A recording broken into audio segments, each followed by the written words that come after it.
Guys, thank you to the Blount Partnership for inviting me, and thank you for having me and sitting here and listening. I have my my miniature pony outside and my flaming hoop that I will jump through. That is after, so if you want to see, and we'll do that. Hopefully I can live up to the hype.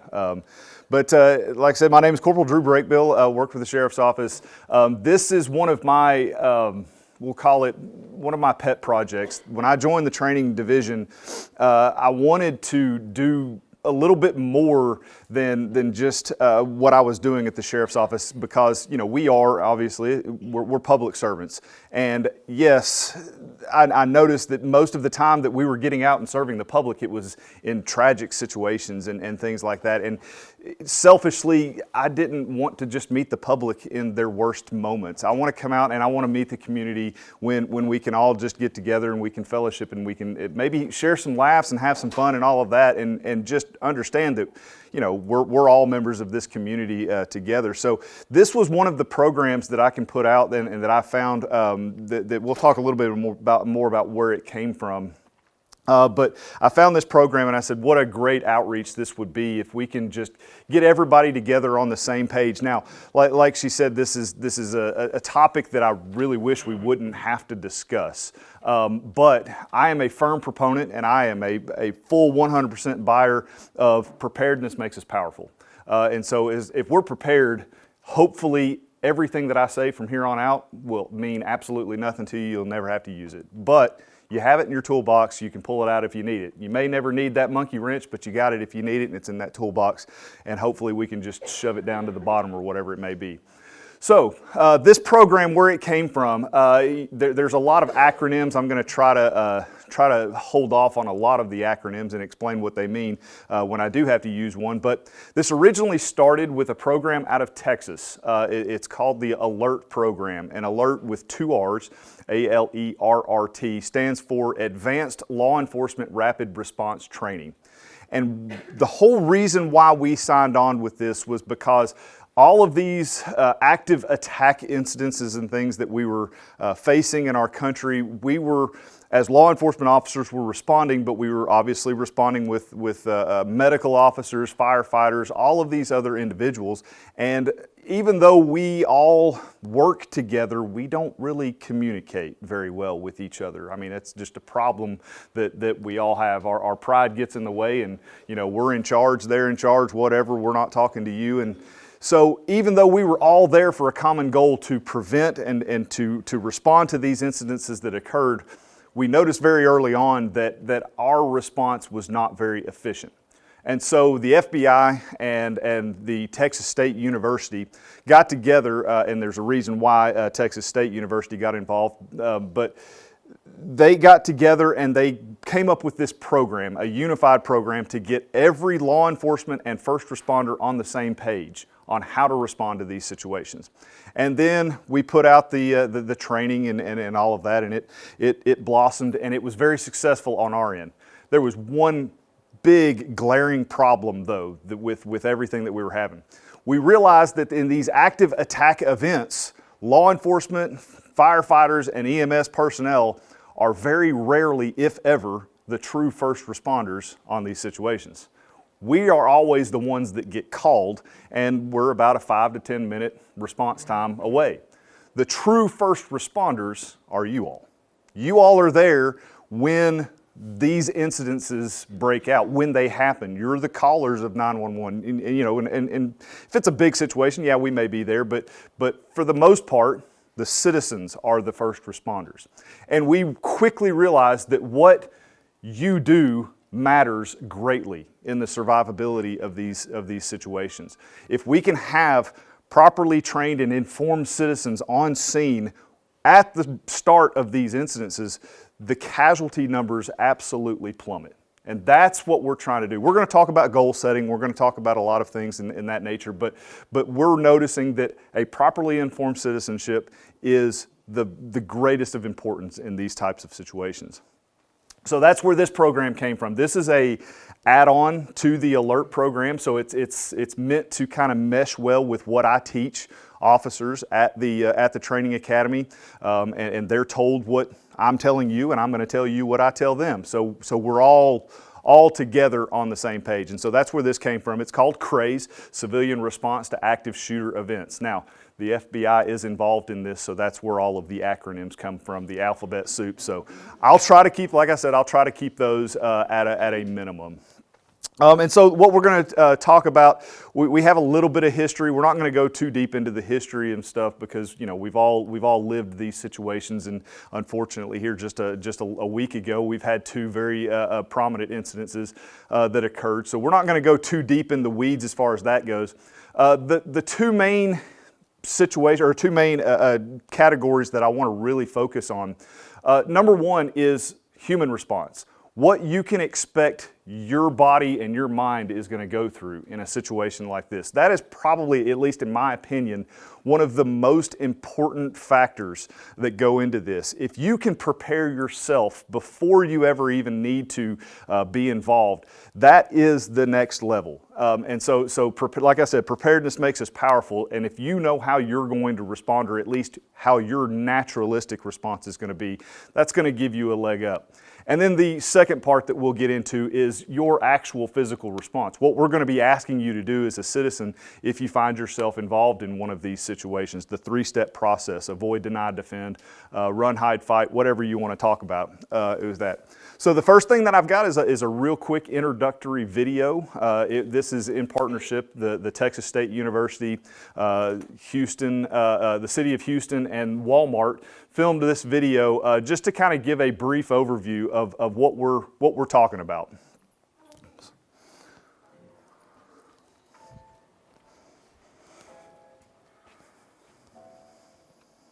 It may feel like just another day. Hang on, let me turn that up just a little bit here. But occasionally, life feels more like an action movie than reality. The authorities are working hard to protect you and to protect our public spaces.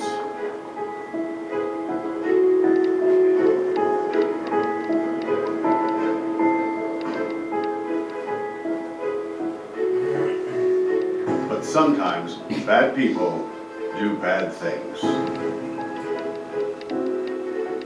Their motivations are different.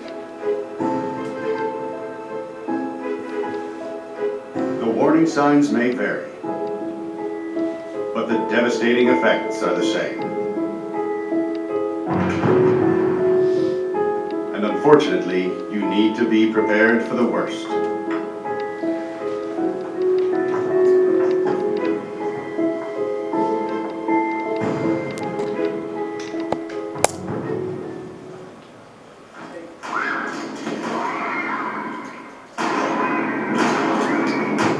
If you were ever to find yourself in the middle of an active shooter event, your survival may depend on whether or not you have a plan.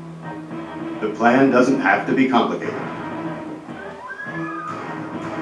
There are 3 things you could do that make a difference: run, hide, fight. First and foremost, if you can get out, do. Always try and escape or evacuate, even when others insist on staying. Encourage others to leave with you, but don't let them slow you down with indecision. Remember what's important: you, not your stuff. Leave your belongings behind and try to find a way to get out safely. Trying to get yourself out of harm's way needs to be your #1 priority. Once you are out of the line of fire, try to prevent others from walking into the danger zone and call 911.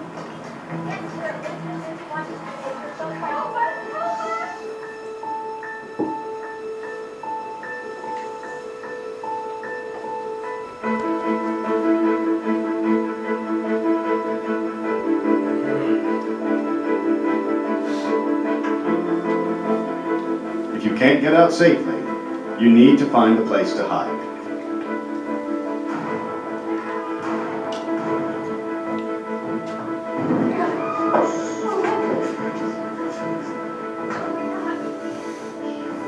Act quickly and quietly. Try to secure your hiding place the best you can. turn out lights, and if possible, remember to lock doors. Silence your ringer and vibration mode on your cell phone. And if you can't find a safe room or closet, try to conceal yourself behind large objects that may protect you. Do your best to remain quiet and calm.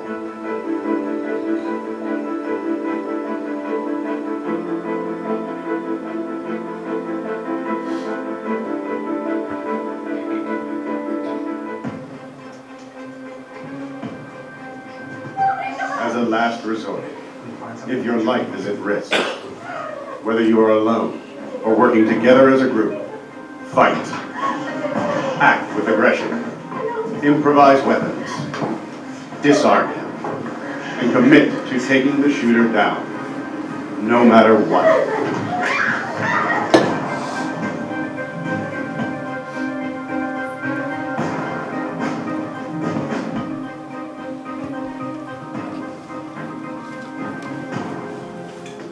Try to be aware of your environment. Always have an exit plan. Know that in an incident like this, victims are generally chosen randomly. The event is unpredictable and may evolve quickly. The first responders on the scene are not there to evacuate or tend to the injured. They are well trained and are there to stop the shooter.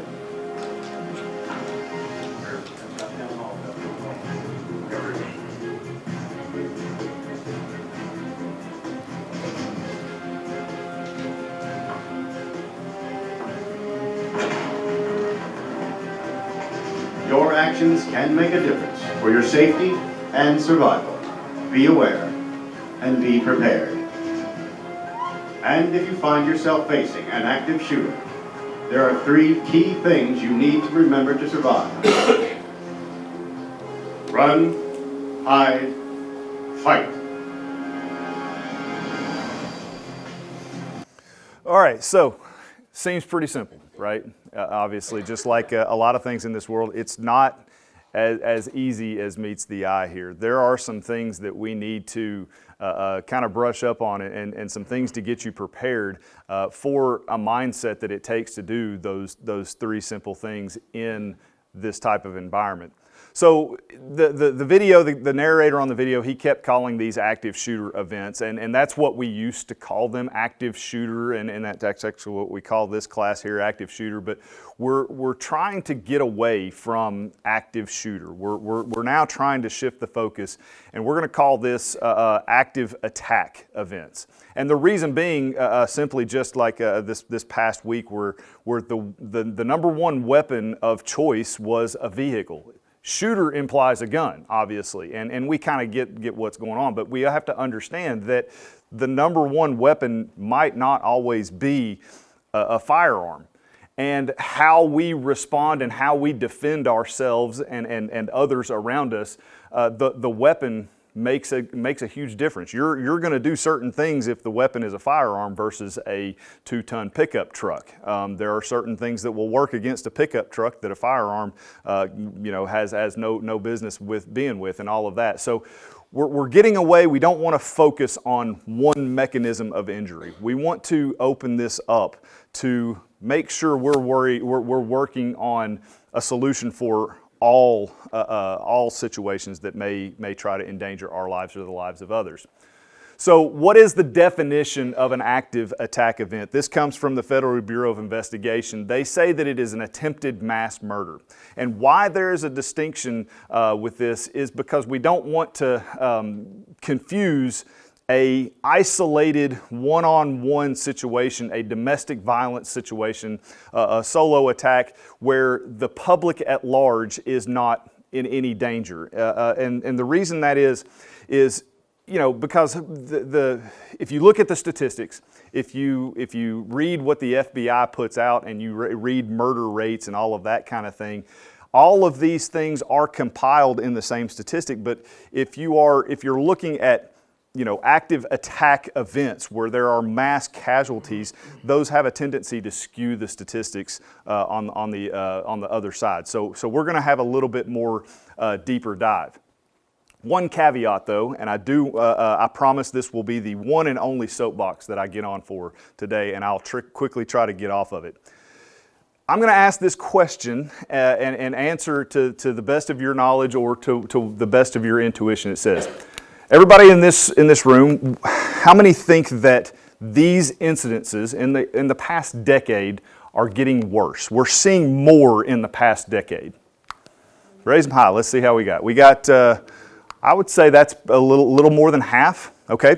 So of those that haven't voted yet, how many do you think, how many of y'all think that we're seeing less? We're actually seeing less active attack events in the past decade. Nobody? Anybody say, so I guess the rest of you say we're seeing about the same? We're saying about average? Okay. The truth is we are seeing less. Vastly less incidences over the past decade. Violent crime especially, is on a massive decline in the past 10 years. Now, obviously, what's causing our thought process, because you all that think that we're seeing more, your intuition is not wrong by any stretch of the imagination. It is because of, and I don't want to blame the media and all of that, but it is the coverage of this stuff. Once something happens, we hear about it forever.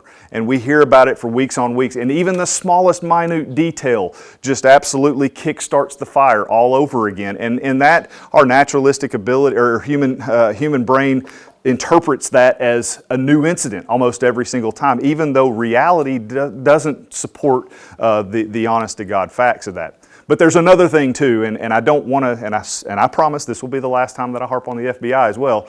The FBI is not doing us any favors with their statistics that they're keeping. So, here's the soapbox. So, the way that we used to keep statistics on mass murders was basically where one or more persons were attempting to kill one or more persons, or excuse me, two or more people in a mass populated area. That constituted as a active attack or mass casualty situation. So that's pretty self-explanatory. However, if you look into the weeds in this and you see that cities like Las Vegas and Atlanta, New York, and Chicago are including gang violence in their statistics because they have one gang travels across to the other side of the town and commits mass violence on another gang. That is one or more persons trying to kill two or more people on the other side. So by technical definition, yes, gang violence is a mass casualty event. Now, I'm not trying to say that it's not important and we don't need to worry about that and all of that kind of stuff. And I understand that these people are that's some mama's baby out there and they're loved by someone. That's it, okay? However, I have a hard time myself putting the life of an innocent first grader, kindergarten, on the same platform as a gang member. I can't physically get my mind wrapped around that. Those gang members, they chose that lifestyle. My first grade little daughter, my kindergartner out there, they didn't choose to go to school and be murdered in cold blood. So it's a little bit different as far as the statistics are concerned as far as that goes. Yes, sir? I wonder what you're defining as declining, because the FBI says active shooter events in 2021 was 61. 40 the year before, 30 the year before, 30 before the gang. Yeah, we're talking about the gang violence. They're including these gang violence statistics in there. Is the increase. So like the Las Vegas attack, not the Las Vegas, not the truck attack, but like there was a I don't know what gang it was, but there was a gang that went across down the New York Strip down the Las Vegas Strip. And they were only targeting the rival gang and stuff like that. So that got included in those statistics. And we're talking about New York and Chicago and Atlanta that are including all of their gangs that are inflating, at least falsely inflating what we're going to be discussing. You know, we're talking about absolute innocent civilians that have no business being involved in this stuff. Does that make sense or? No, it doesn't. Okay. I'm only concerned about innocent people being shot on the street in Las Vegas, not people who might be criminals? Right. We'll come back to what you're discussing. What we're talking about is something where, like, you're going to be showing up to Walmart or Target, and you're just trying to buy your groceries and everything, and an individual who you have no idea from Adam walks in with an AK-47 and just randomly starts shooting people. That's what the FBI and what we are trying to train what we're here for. We have no business with the gang violence and things of that nature. Those are being added to the statistics when it's gang on gang violence. The gangs aren't coming out and targeting innocent civilians. Gangs are targeting other gangs, but yet they're getting added to our statistics that we're trying to prevent. Is that okay? We'll come back to that. So coming back to this, we've got to define who the attacker that we're talking about is. All right, so there is no profile per se. Sometimes in the past, if you've watched some entertainment and things like that, you come up with a job title that's called an FBI profiler. There is no such thing as an FBI profiler. That doesn't exist. All law enforcement officers are quote unquote profilers, so to speak. We look and we see human behavior, and we base our response based on what humans are doing and all of that. So there is no technical profile as far as that is concerned. However, what we're saying is that this type of behavior, these attacker mindsets and things like that, is that all human beings are capable of this type of behavior. Not saying that all human beings are going to be attackers. We're saying that all human beings possess the ability to be, right? So some of these individuals, they have an avenger mindset. Something in their life has occurred that they feel like they've been wronged, and they need to, whether it be justly, unjustly, they need to right that wrong, right? Up here it says that some broadcast their intentions. We're seeing that most of these individuals are going to broadcast their intentions by way of social media.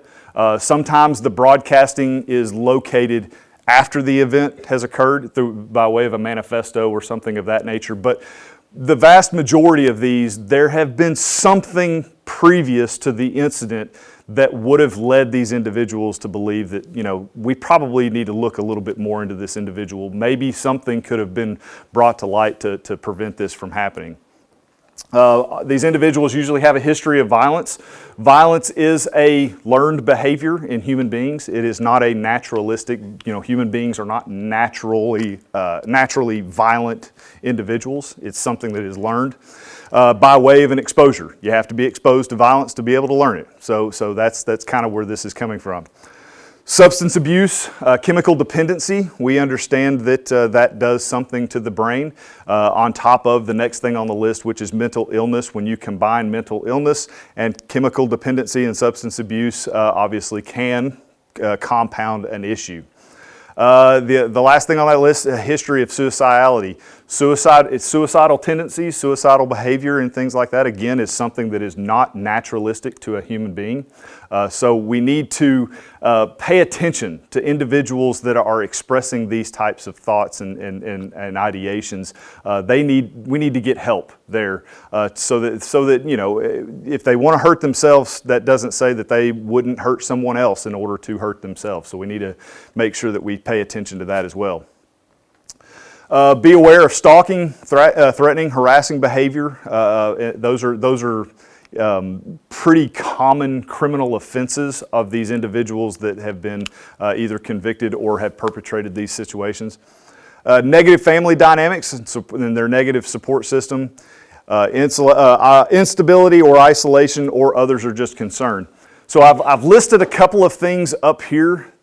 In and of itself, one or two of those things does not make an active attacker. If you know of an individual or one of your friends or coworkers or whatever that are exhibiting some of these things, that doesn't necessarily mean that they are going to go out and be an active shooter or anything like that.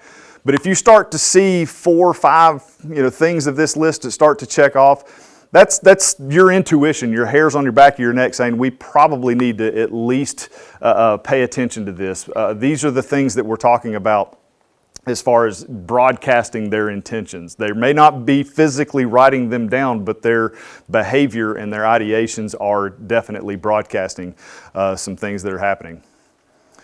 Where are these things happening?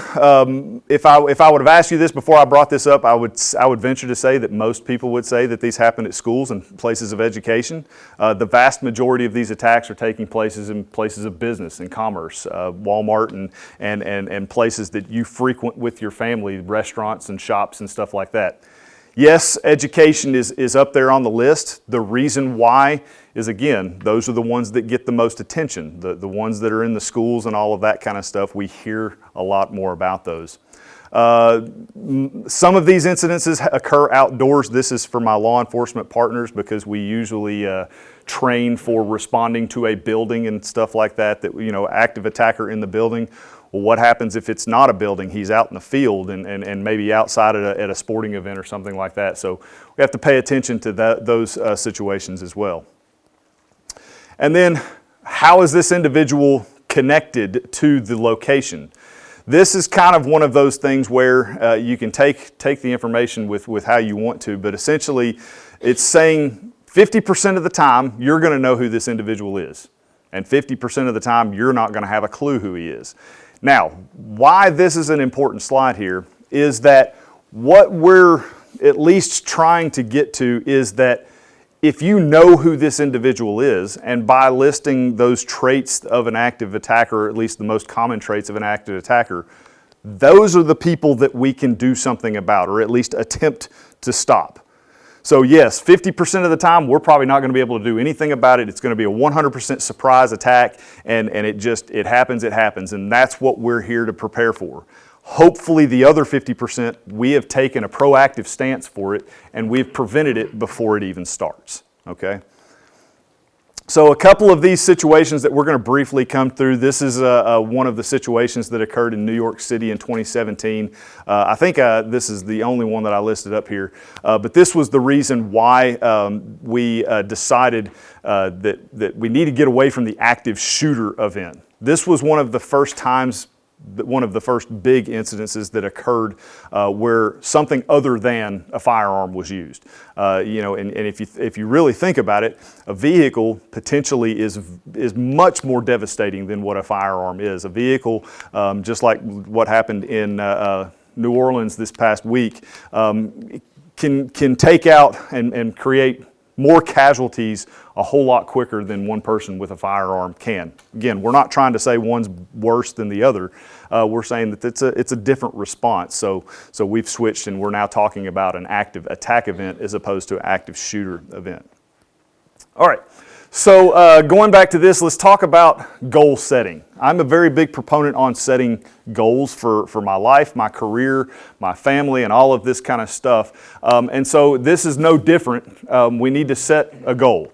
Now, obviously, the most important thing about goal setting is we have to set attainable goals. And we're going to get a little bit morbid for a second, but we have to set those goals that we can actually reach. Obviously, my ultimate goal, if I didn't have any limits on it, I would love to say that I would like to see absolutely 0 deaths in an active attack event for the rest of my life. That would be ultimate.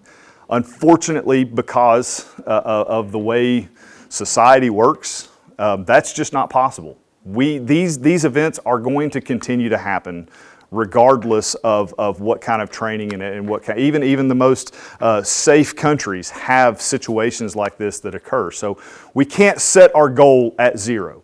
But what we can do is we can set our goal to the lowest number as possible. All right? And how we do that is a two-pronged process. One is going to be your responsibility, and one is going to be my responsibility. Okay?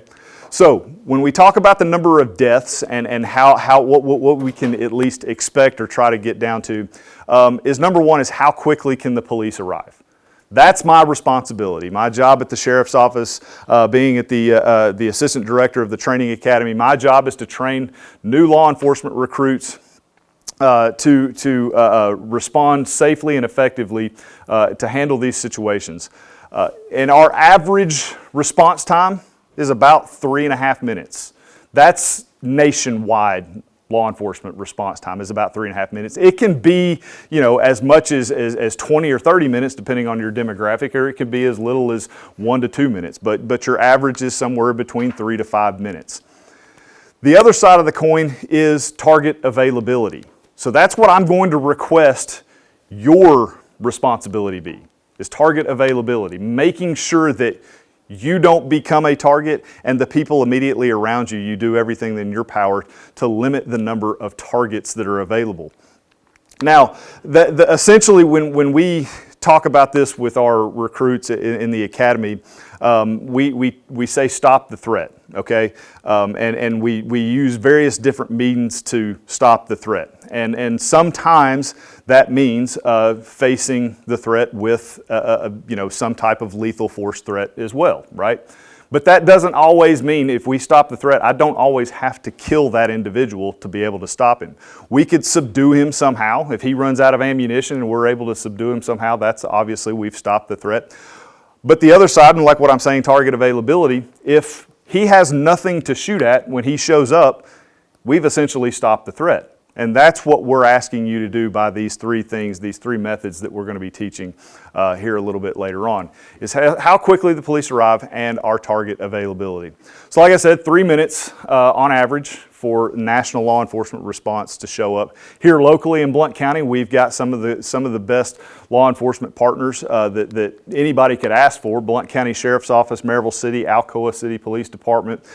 We've got the Knoxville Metropolitan Airport Authority. They are bonded, certified law enforcement officers just like anybody else. They're available and they're part of our tree as well.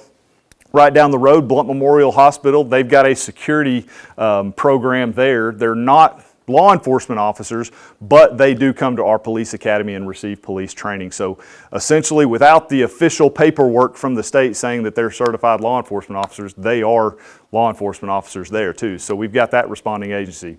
And then not to mention, just right across the river, we've got Knox County Sheriff's Office and KPD, our THP friends. We've got all kinds of individuals that are going to be responding to these situations that aids to this 3-minute response time. All right, we're going to shift gears just a little bit here, and we're going to shift over to how you are, or at least how you can expect your body and your mind is going to react to one of these situations through disaster response. This information comes from a lady by the name of Amanda Ripley. She literally wrote the book on disaster response. She kind of took a different approach. She goes with a more natural disasters, tornadoes, hurricanes, earthquakes, volcanoes, whatever, those natural disasters. Whereas we're talking more of a man-made disaster. What she discovered is that when it comes to this type of stress, if you will, when it comes to that life or death stress, the body doesn't care the origin. The body doesn't care if it's a natural disaster or if it's a man-made disaster. Your life is in danger and we have to do something about it. She also discovered that the only difference between the two is how the body recovers from those post-traumatic stress situations. She found that human beings are much more likely to recover favorably from a natural disaster than they are from a man-made disaster, which is going to bring up our point for the very end of this. And obviously that can easily be explained because we can't do anything about tornadoes. We can't do anything about hurricanes. If you're in the path, they don't discriminate. You know, it is what it is. Whereas if you're a part of a human-made disaster, that's a little bit different. There was another person on the end of that, whatever device, weapon or firearm, or firearm, knife or vehicle. There was another human being, another logical individual that was making decisions that personally affected your life, and that has a different aspect on the way we interpret those situations. So we're going to go into the background science of how we as human beings can expect to respond to these situations. And she broke it down into 3 stages, the 3 stages of disaster response. The first thing is the denial phase. Naturally, we're going to deny that something is happening. Okay, we're going to say this isn't happening right now because why? This has never happened to me before. This doesn't happen on a daily basis. So we're going to try to think of other things that it possibly could be, right? The next stage, once we realize that this is actually happening, this is a situation that we need to pay attention to, we're going to have to deliberate. What are we going to do about this? Okay, I've got to deal with it. Now what? And then that last thing is going to be that decisive moment. This is going to be one of those situations where, okay, I'm not denying that it's happening. It is happening. I got to do something about it. What am I going to do? I got to physically do it now. The benefit of this approach is that two of these things we can do right now, today. We can go ahead and mark them off our list, and we don't have to worry about them ever again. That would only leave one thing that we would have to do when this situation, or if and when this situation breaks out, and that's that decisive moment. So let's go a little bit more into detail about what exactly denial is. So here's the thing with this, and I'm going to show you a video about that was produced by the BBC, and it goes into what's called the diffusion of responsibility. And essentially what the diffusion of responsibility, it's a form of denial. It's a form of trying to push your problems off on somebody else, saying that this is not my problem, this is somebody else's problem. Essentially, what I, just for an example's sake, is if an individual comes through this door, busts through this door in the back with an AK-47 and just indiscriminately starts just popping rounds off in this room. Probably most of you all in this room are going to look at me and say, hey, are you going to do something about that? I'm not here to do that. I'd like to say most. Now, if you're carrying your firearm in your purse or your pocket, I don't care. I don't want to know. Just judicious marksmanship in that general direction is all that I ask for. But here's the deal with that: is what if I'm the first one that's taken out? What if your plan A is immediately eliminated? Now what? That diffusion of responsibility, now we roll back into having to make another decision about what are we going to do about it now. All of this stuff is time consuming. It's taking up time that we don't have. We don't have time to make the decision when we're supposed to be acting. And so the diffusion of responsibility, this denial phase, the only thing that it's doing for us is wasting that precious time. I know you were joking, but I just wanted to clarify. What is the advice to someone in that situation who is holding a gun? Do they return fire? So untrained civilians. Yeah, each situation, and it's kind of one of those things where we could do a what if all day long. Each situation is going to dictate your tactics. There are some situations where I'm faced with a firearm threat that I'm never even going to bring this thing. I'm not going to introduce another weapon into a situation strictly because it's not physically safe for the surroundings or myself or anybody else. I may have to resort to a blunt force object or simply just my hands. So, in a situation that arises, each situation is going to be vastly different based on the circumstances. So being well versed in multiple responses is probably the best action in that situation. So this video that I'm going to show you, like what we said, we talked about the diffusion of responsibility. This one is a rather eye-opening moment here that we'll talk a little bit more when it's over with. But this was one that I found probably one of the most interesting things about this program. This street in New York City, if you were unfortunate enough to be the victim of a crime or taken ill unexpectedly, you might think that surrounded by all these people, someone would intervene. After all, isn't there safety in numbers? Psychologists say no. Research suggests that often a victim is less likely to receive assistance when surrounded by a group rather than a single bystander. When people are in a crowd, it's easier to pass the buck. It's what psychologists call the diffusion of responsibility. Liverpool Street Station in London, a busy thoroughfare for commuters. Unknown to these passers-by, Peter is an actor. As part of an experiment on bystander apathy, he's pretending to be ill. Help! Help! How long before he gets help? Please. Help! Help! Please help! Helping would be inconvenient or even risky. He lies there for more than 20 minutes and no one raises an eyebrow. Please, somebody help me. It's always very distressing to watch situations like this where people are obviously suffering and no one's actually helping them. But what we have here is two conflicting rules. One is the rule we ought to help, and the other is the rule that we ought to do what everybody else is doing. And here you have effectively a group of strangers who are exerting the pressure not to intervene, not to help. And it's very difficult to rebel. Ruth, another actor, takes Peter's place. How long before she receives help?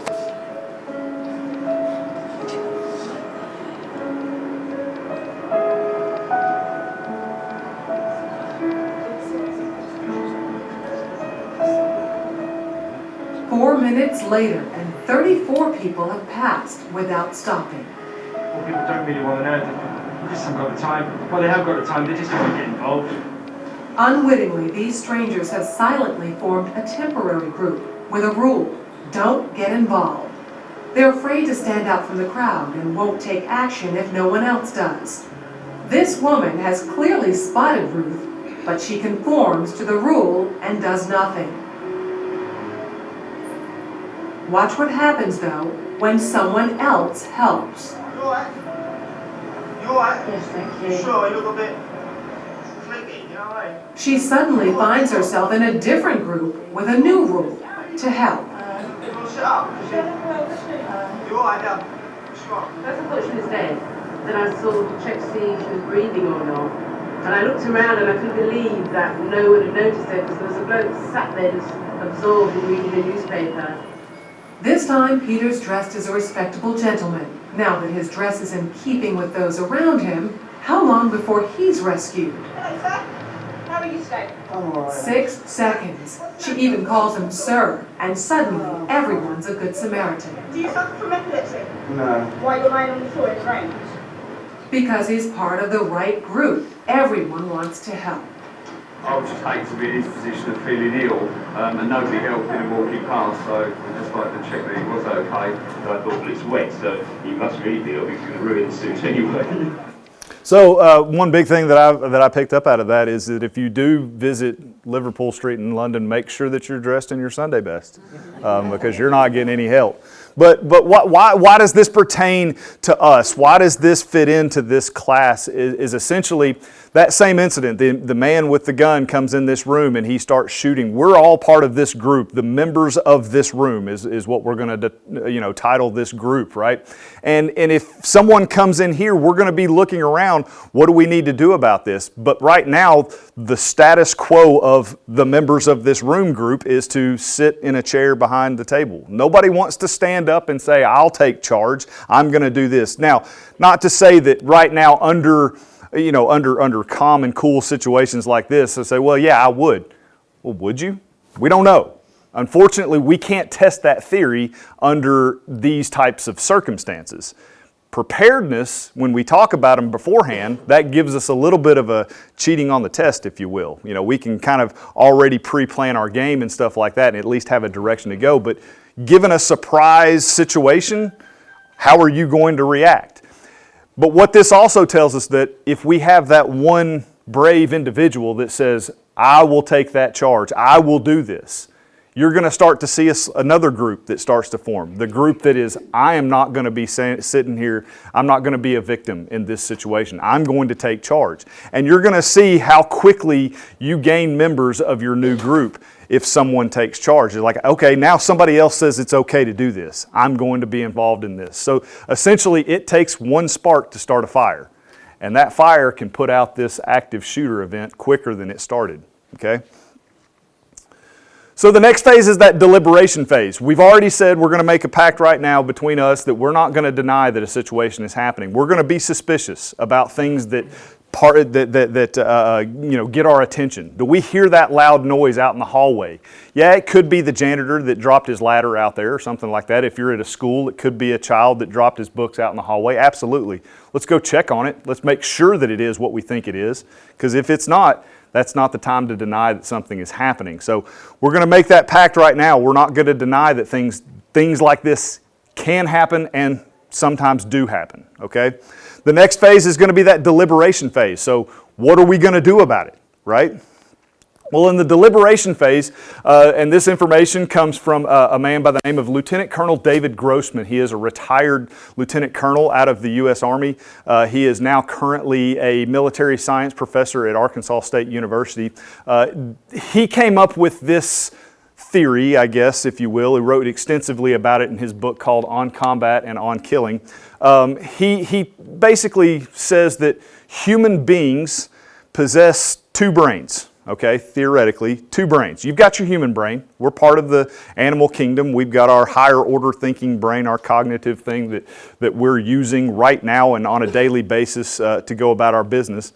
But we also have a more primitive brain. Now, because of copyright reasons, ALERRT uses a lizard brain, but Lieutenant Colonel David Grossman, he's a little bit more sympathetic, and he uses a puppy dog brain. Puppy dogs are cuter, so I'm going to use puppy dog brain. So we've got human brain and we've got our puppy dog brain. And essentially what I mean by puppy dog brain is just like us, a puppy dog is a member of the larger animal kingdom. Okay, we possess certain things that all animals possess. Now, obviously, we can do more things as human beings that other animals cannot physically do. To my knowledge, the elephant race has not sent anybody to the moon. Okay, we've done that, and we can invent cell phones, and we have AI now, so who knows what's coming. But now we've got things that we as human beings can do that animals just can't do. However, on that other side of the coin, there are some things that animals and human beings both possess. What are those things? Well, the first thing is we possess the ability to fight for our life. Just like any other animal on this planet possesses the ability to fight for their life. If they're put in certain danger where they think their life is going to end, they're not going to sit there and take it. They're going to do anything in their power to prevent that from happening, up until including fighting for it. And just like our little puppy dog analogy, if you back that puppy dog in a corner, it could be the sweetest thing in the world. It could just lick you to death under most normal circumstances. But if you back it into a corner and that dog thinks that you're going to kill it, he's going to bite you. And nobody had to teach that dog how to bite. They naturally have that ability to do so. The next thing that puppy dog can do is flee for its safety. And quite frankly, this is probably the most naturalistic response that all animals possess. The first thing that may come to your mind when addressed with such type of danger is to run, flee from that danger. We probably want to flee more than we want to fight. And this is something that I have to stress upon my recruits in the academy, that I have to tell them, don't be afraid or don't be ashamed of yourself if you're faced with the first moment, that first thought in your head whenever that gunfight starts, that you want to run away from it. Don't feel like you're bad or different than anybody else. Human beings naturally don't want to be part of these things, and so a running situation is probably more naturalistic. Reason being, we would rather run than fight. Fighting is dangerous. We can put ourselves in a whole lot more hurt. Punching somebody in the face could potentially break your fingers. I would rather not do that and live to fight another day or whatever it may be. So we also possess, just like an animal, the ability to flee from danger. Then this next one here is kind of a subcategory of fleeing, and that is freezing, okay? So what freezing is, essentially what I boil it down to, is a lack of training, a lack of knowledge. If you don't know what to do, you've never been faced with a situation, you've never had a discussion about what your body is going to do, more likely than not, you're going to have the tendency to freeze in place. Essentially, comparing it to the computer, when you sit down and you start just hitting random buttons on that keyboard and clicking the mouse and whatnot, and that little spinny wheel of death comes up. The computer's like, I have no idea what you want me to do right now. That's essentially that computer's version of, I'm just going to freeze because you're not being very clear with your instructions. Freezing is the absolute worst thing that you can possibly do, because freezing essentially equals death. There's nothing that you can do as far as that. The good news is, though, freezing is the easiest thing to avoid, and it's simply train. That's all we have to do. Train and have knowledge and have a discussion about it, and that is going to be your biggest weapon against freezing in some of these situations. So that's essentially what we're doing right now. We're gaining knowledge. Preparedness is making us powerful. So, yes, ma'am. I don't know if this helps. I was mugged at gunpoint many years ago. Oh, sorry. Okay. Thank you. I survived. That's good. Yeah, well, that's good. And yeah. that is like exactly what happened to me. Mm-hmm. It was like my brain made this flow chart of I could give him my money, but he'd shoot me. I could fight him, but he would shoot me. I could run away, but he would shoot me. Mental shutdown. Like there were no good options, and so there was just no option. Right. And so in your situation, now that you're able to sit, contemplate, put everything in context, I'm sure several times after this has gone on, you've said, well, if this happens again, this is what I'm going to do. Exactly. And so now, not to say that the decision that you make right now about your previous experience is the right decision, but the most important thing is it's a decision. You're not freezing, you're making a decision. So I'm not saying that I'm planning on everybody leaving this room with the ability to make the number one best decision for every situation that you ever come across in that situation. I can't hope for that, and that's not going to happen. What I am asking you to do is make a decision, okay? Whether it's right, wrong, or indifferent, we have to make decisions, okay? So how do we get to this? This is a naturalistic response, and it's directly related to our heart rate. Our heart rate really determines how our response is and our mental capacity and how it's going to compare. So we go on this flow chart right here, 60 beats per minute. We call it condition white. That's essentially what I would like to say is we're only in condition white when we're at bed, asleep, at home, homeostasis. Absolutely no chance of anything ever happening to us, no matter what. The best part about that is brain function is at its highest peak at condition white. 60 beats per minute when your body is just completely 100% relaxed, your brain is 100% turned on. You're going to remember more things. You're going to be able to, like, for example, you know, if you're in school and you're studying for your exams and stuff like that, you very rarely see people getting it on the treadmill doing, you know, 20 miles an hour studying for their physics exam. It's just not a very good place to be. Now, some people do that because they're strange, but it's one of those things where if you want to retain as much information as possible, you need to be calm, cool, and collected. Okay. Now, 90 beats per minute, when we go up the scale, we call that condition yellow. I don't like to call this the paranoid, but this is where you're aware of your surroundings. You know where the exits are. You know the people that are looking at you. You know the people that aren't looking at you. Those guys that kind of look weird over there that I need to pay attention to. You know, that dark alley over there. We're in condition yellow. We're aware of where the dangers are, okay? And that's kind of where I want my recruits and my police officers acting on a daily basis. Be aware of your surroundings, know what's going on. What we're going to sacrifice a little bit is a little bit of brain function, just a little bit, okay? We're not going to be able to retain as much information, but we're going to be a little bit more aware in the moment. Now, right between 90 beats per minute and 120 beats per minute, we're going to insert our hypothetical situation where our life is in danger. We're going to have to start making decisions at this point right now. Do I run? Do I fight? Do I hide? What do I need to do at this point? At 120 beats per minute, that's kind of the midline, what we're going to be talking about. That's where we shift over from the human brain being in charge of what's going on with your body to that puppy dog. That puppy dog is now taking over. And now remember, that puppy dog, all he can do is run, fight, or freeze. That's it. He can't make any other decisions but running, fighting, or freezing. And if we haven't made that decision before we get to 120 beats per minute, we're probably not going to make that decision. We're going to go to that freeze location or whatever it may be. The benefit of 120 beats per minute is your body is at its peak physical performance at that position right there. You can expect maximum output of your bodily function. So when we hear these stories in the tabloids of a grandmother being able to lift a Volkswagen Beetle off of her grandchild, guarantee it her heart was about 120 beats per minute if it in fact was a true story and all of that kind of stuff. It wasn't, she had that shot of adrenaline running through her body, and that was able to give her that ability to do that. Now we start going on the other side of the scale. We continue up the scale to 150 beats per minute, right? So I mentioned very briefly about that shot of adrenaline. That's essentially the only drug that we're talking about at this point. Adrenaline is one of those hormones produced in the back of your brain that has one purpose and one purpose only, and that is to increase your heart rate. Your heart rate, like I said, is based on, that's your survival hormone, if you will. It's going to give you the ability to run. It's going to give you the ability to fight. And so at 120 beats per minute, when we get that startle response, that's the back of your brain saying, hey, inject me full of adrenaline. I got to do something about this. Now, the downside of that is adrenaline doesn't know really when, it does know when to stop, but you're going to get the dose of it. And the heart is not going to know when to stop taking it. So if we don't solve this problem at 120 beats per minute, our heart rate is going to continue to go up. and we're going to continue to deteriorate from brain function.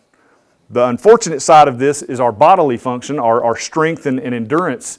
It's not going to increase. It's going to level off, and then it's going to fall off of a plateau. But what we're going to start doing is our brain is going to start shutting down. Okay, so that's why we call it condition gray, because now we go into a situation where you've got several organs in your body, right? Your heart is a very important one. Your brain is obviously a very important one. Probably the most important out of the two is your brain, because if the brain dies, the heart dies, right? Well, that's not how the body thinks of this.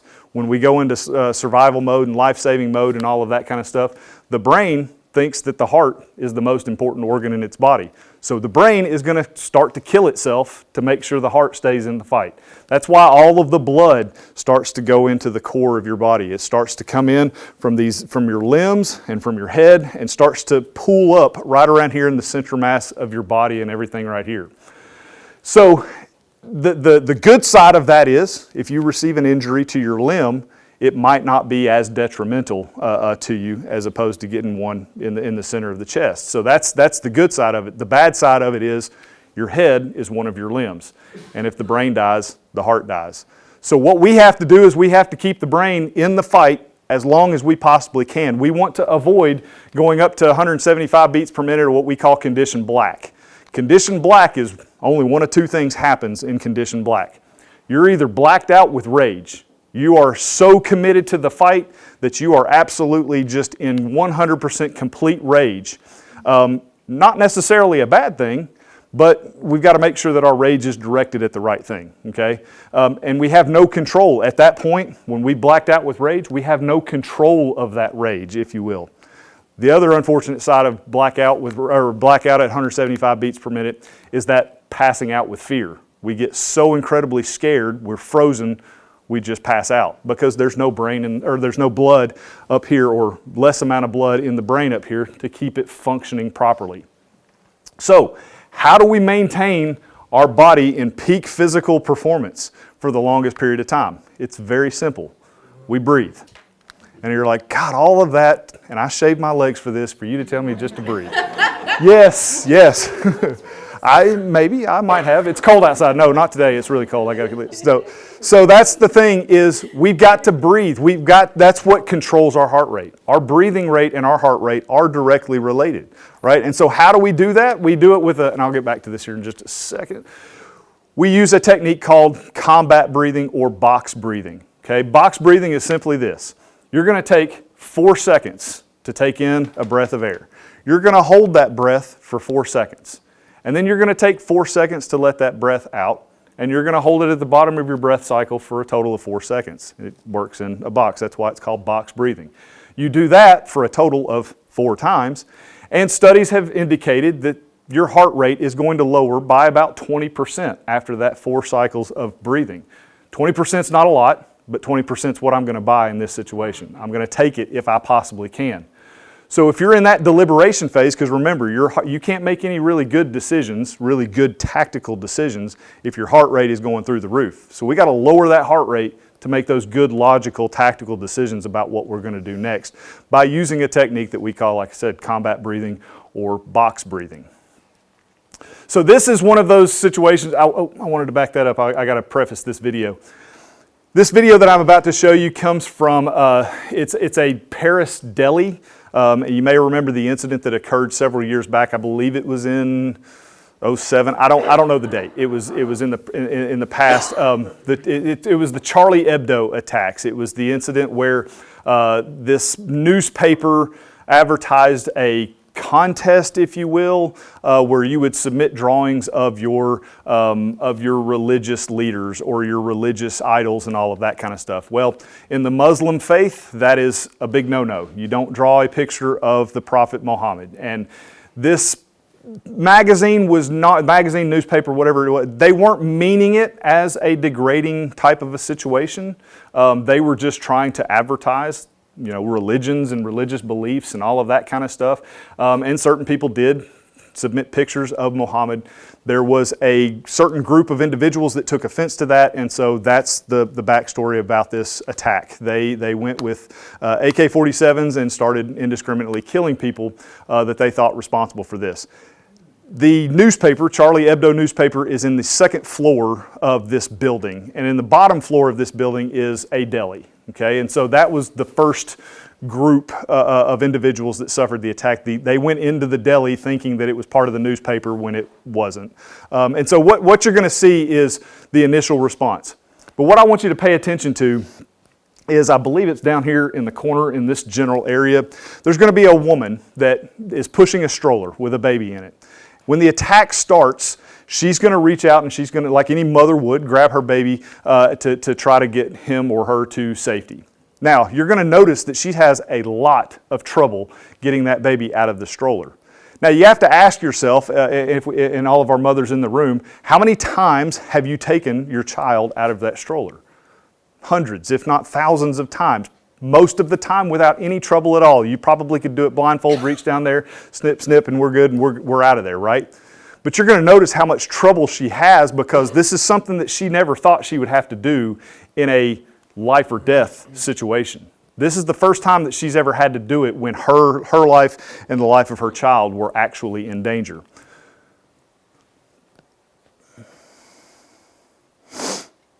So here she is with the stroller, and she starts just really trying to figure this out. She's never had, I can almost assure you that she never had that much trouble ever before in her entire life. And what we're talking about is clearly the stress response. She went from 60 beats per minute to 120 and beyond in a matter of seconds.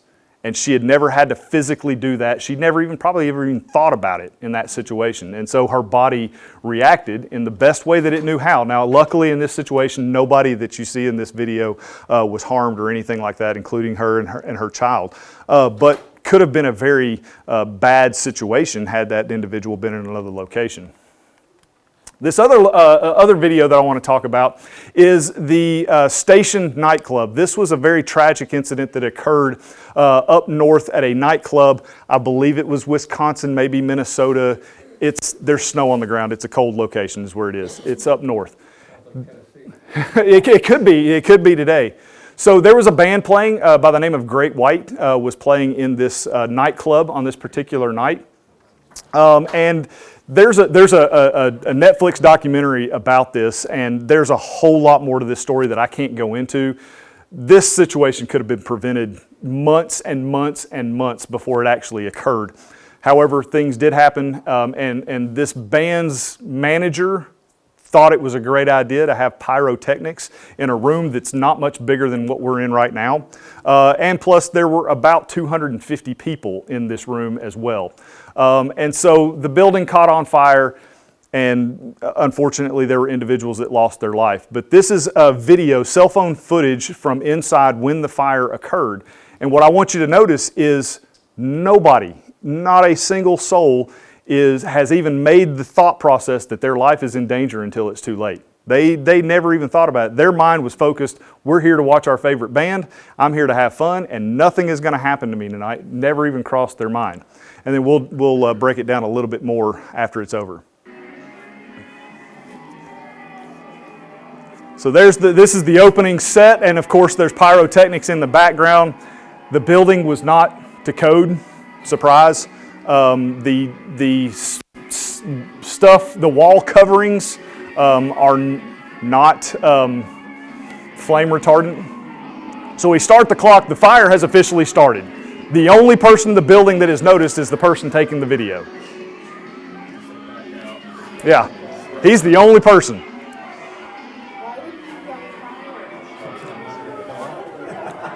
Well, I don't think anybody would be able to hear you. So now, we're 30 seconds in, and now the fire alarm's going off. So not even the building knew it was on fire for 30 seconds. So people are starting to realize, okay, this isn't part of the show. We need to do something about this. So now we're done with the denial phase, we're in the deliberation phase, and now we're moving into that decisive moment phase. The decisive moment is a good one. Get out the building. That's a good decisive moment. The problem is with your execution at this point. 1 minute in, and the first person, remember, he was the only person that realized that something was matter, took him a minute to get out. So he's now outside of the building. He runs around to the back to get a look at what the back is, and the building is fully engulfed. That is it.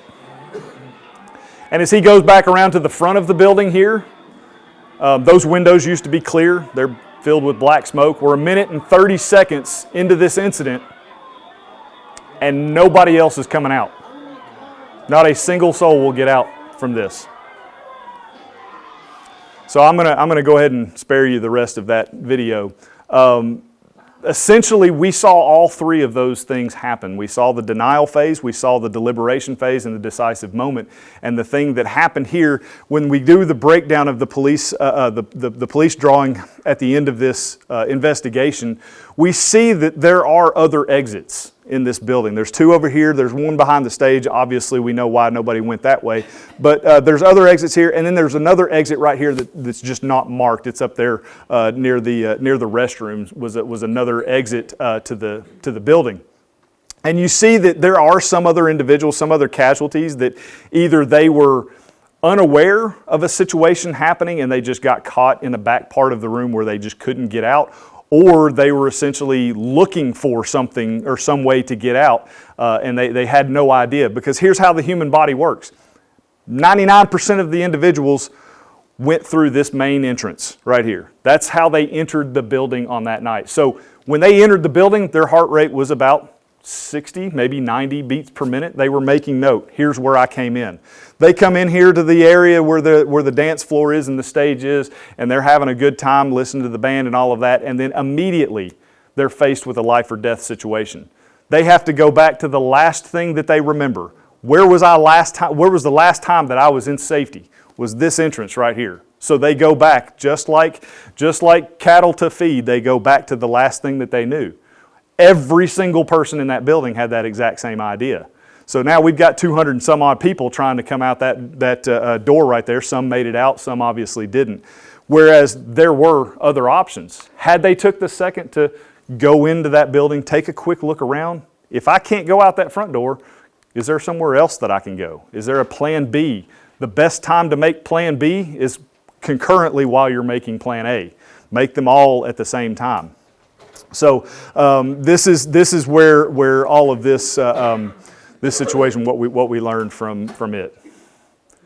So that deliberation phase. Did you have a question? I do. Yeah. How often with the groupthink mentality do people not call 911 for help versus everybody calling? So as far as that, usually, not a 911 not being placed is very rare. Somebody's going to call. Now, the problem on the other side of that is usually everybody calls.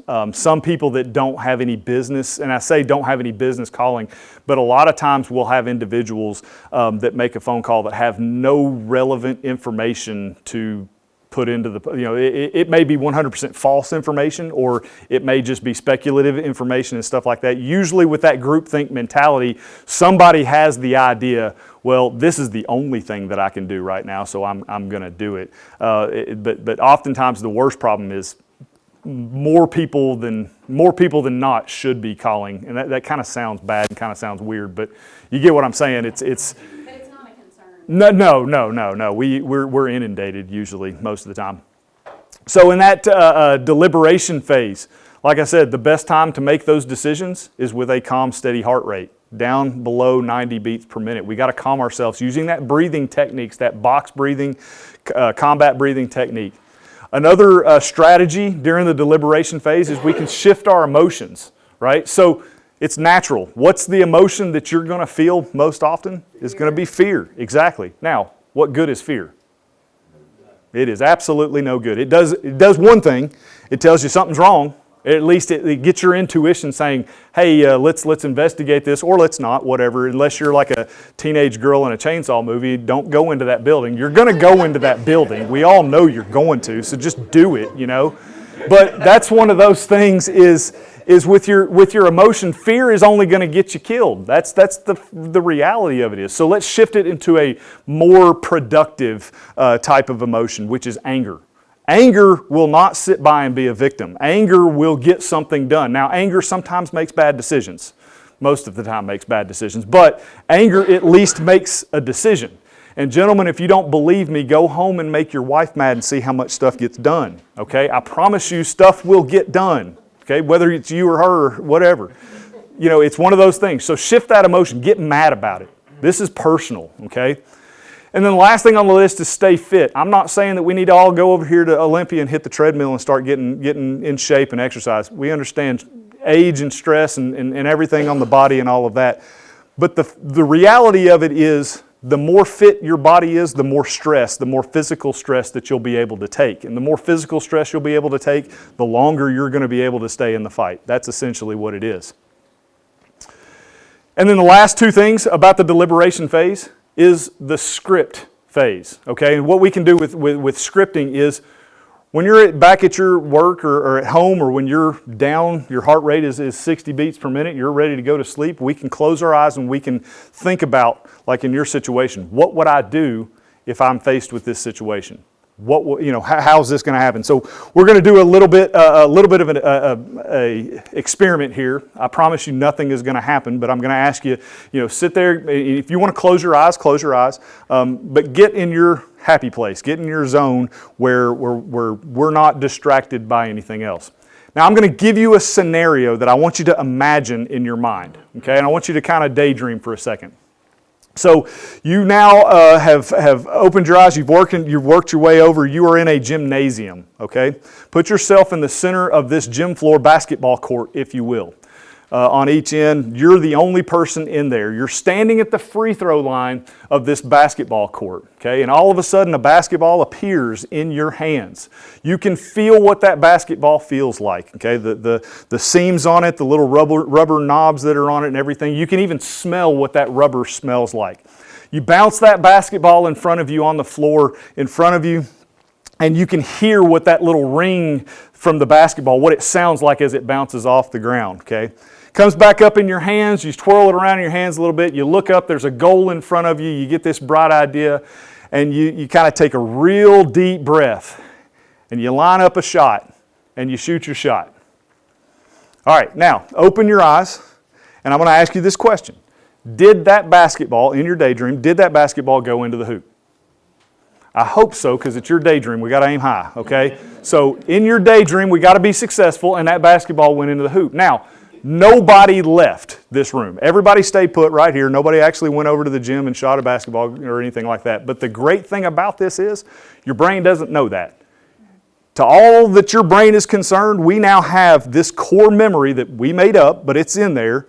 And so now, if we do pack up, we go over to the gym, I give you a basketball, you stand at the free throw line, and you're fixing to take that shot, most of you are going to have this deja vu moment. I've been here before. I've done this before.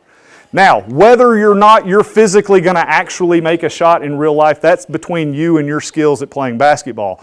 But your brain is like, I've been here. I know what to do. I at least have a place to start. So we take that analogy, we take that opportunity, and we put it in this active shooter type of a situation. I'm sitting at my desk, at my workstation, whatever I'm doing. I'm calm, cool, relaxed, and I'm typing my next email, whatever it may be, and I hear this loud bang. I hear this gunshot, and I think it's coming out from the hallway. What am I going to do? And we go ahead and we script it right there. We make our plan. Is it the right plan? We don't know. But it's a plan, and that's what the most important thing is. We're at least prepared from that point on. And then the better thing that you could do is physically practice that plan that you just daydreamed. If you can physically go out and practice, like for example, second part of this class that we have, we actually I bring some of my other training instructors over here, and I put one of my guys, usually it's the rookie, put him in what we call a red man suit, big, huge padded suit, and I give you all like, broom handles and baseball bats and whatnot, and say, go to town, whatever. So yeah, and we get you the physical opportunity This is what it's like to physically hit a human being type person with a baseball bat. If you've only imagined it, that's as far as your training goes. But if I can physically allow you to do it, that's going to give you such a big leg up. And now, just to use you for an example, had you been able to practice that situation before you were faced with it, would you have been in a better situation? Well, let me tell you what happened. Oh, okay. So I realized after the fact that what I actually did without knowing it was that I was saying no, no, no, no, no over and over again, really loud. Good. And that was from a women's self-defense class that I'd taken back in the 90s as a teenager that we practiced. And somebody from the apartments nearby heard me and yelled down and scared the guys away. Exactly. And so that just shows the power of preparation. You know, your preparation. I was not thinking about it. That was my puppy brain. Yeah, well, exactly. But that's the thing. The brain, and here's the thing. Yes, we have Alzheimer's and all of this kind of stuff in these very bad diseases and whatnot. But the brain never truly forgets, if you will. You may have moments where you physically can't remember something, but studies have shown doctors and psychologists and things like that under hypnosis and under certain types of drugs and under certain types of procedures, you can recall memories from way distant past that you never in a million years thought that you would have ever remembered. And so it's just a situation like that. We put it in there, and contrary to popular belief, you cannot put enough information. You cannot fill your brain up. It will not ever be filled. So put in that junk information. Put in everything in there. Just store it like a hoarder in there and recall it when you need it. If I could, I just want to give an endorsement of experience. For 30 years, I've trained people what to do in a bike ride. Never have been part of it until last year, during the 30th year, I was involved in one. I've always told people you never know what you're going to do until you're there. My situation was very, very unique as to what was happening.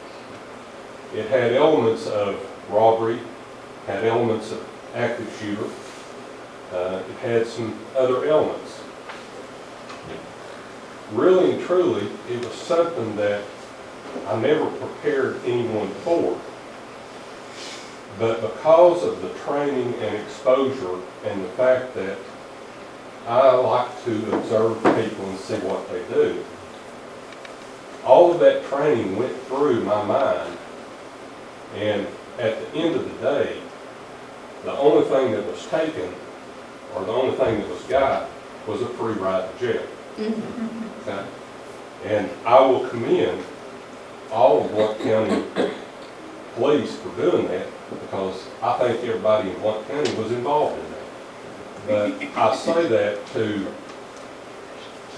give an endorsement here, but to reinforce the fact that practice and observation and training are the key to preventing this in the future, because if we at the bank had not known what to expect, that situation would have been entirely different. So I just want to say that because that's firsthand. You can sit here and listen to this and think, oh, this doesn't apply to us, doesn't mean anything here. But the more you know, the more that you'll be able to apply in the future when it matters. And it may not be exact, but it will be something that you can pull from. Was that the situation on Topside? No, that was the one on at Broadway. Okay. Yeah, I was involved with the Topside Road when I was.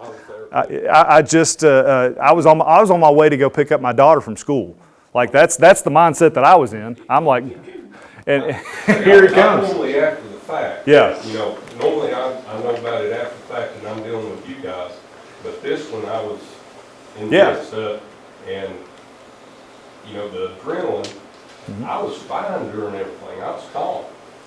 It was when we sat down and they said, "Can you get me the video?" And that's when I sat down at my desk and I couldn't even hold the mouse. I mean, I was just... Yep, that adrenaline dump. Once adrenaline leaves your body, it's terrible. I mean, it's the rebound is almost worse. It's more worse than the dump is. But after the fact, the recovery is that. But yeah, that was on the On the Topside Road incident, I was going to pick up my daughter from school. That's the mindset I was in. And just as an example, it happens to us too that are prepared for, at least we try to prepare for literally everything. And I was passing by Walmart in Alcoa, and the alert came out that we had a hostage situation at Walmart. And I'm like, well, I'm here. Okay, I don't work for Alcoa, but here I am.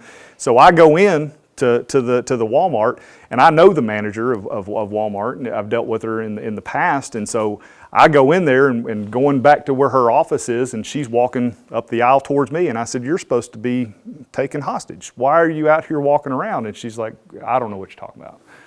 And that's when I realized, okay, the hairs on the back of my neck stood up and said, this doesn't seem right. And about that exact moment, another alert comes out, bank robbery on Topside Road, and we're like, I know what this guy was doing.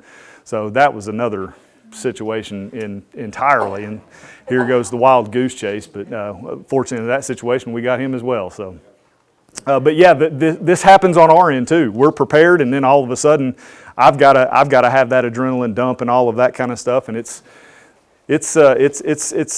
hard at times.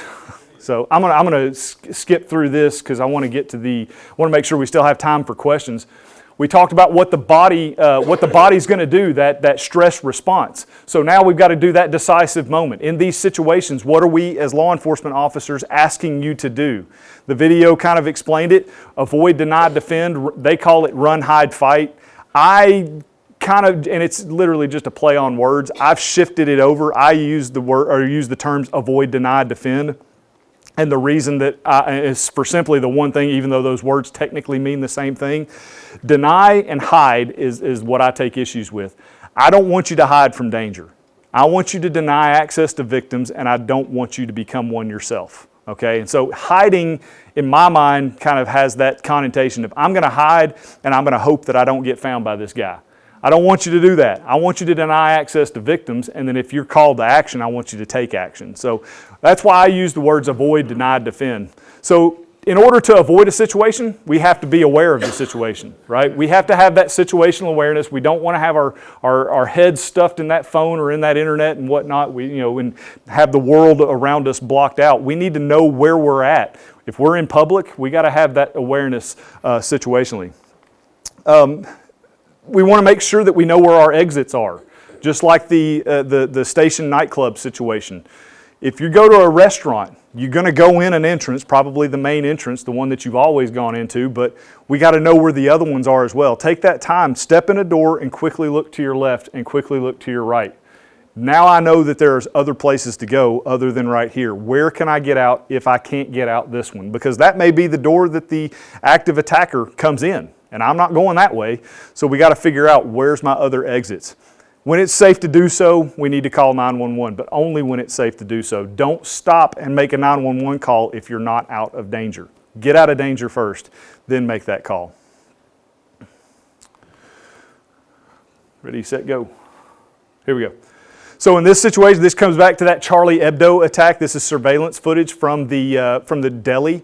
And so essentially what we're looking right here is this woman here she's hit with the frozen bug because, number one, she came into this storage area to hide from the attack, whereas there's literally a door a couple of centimeters away from her head. If she would just stand up and go out that door, she's in safety now. She's away from the situation and she's good to go. If that door's not there, there's literally a ladder that she's leaning against that goes up to the roof. Does she know that? I don't know in this situation if she knows that ladder goes to the roof. And is the roof a safe place to be? Maybe, maybe not, but it's not right there where she's in definite danger right there. So be aware of those other situations and consider those alternate exits. Don't hide if you don't have to. Get out if you can.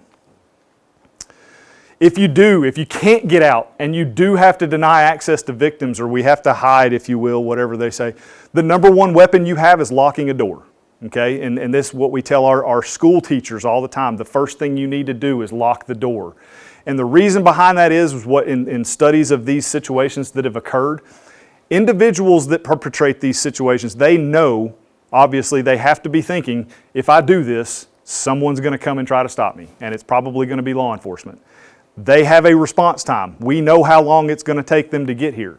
So if you have a job that you're wanting to do, thinking sadistically here for a second and putting your mind in the mind of a killer, you want to kill as many people as you possibly can, but you have to do it as quick as you possibly can because I'm coming, right?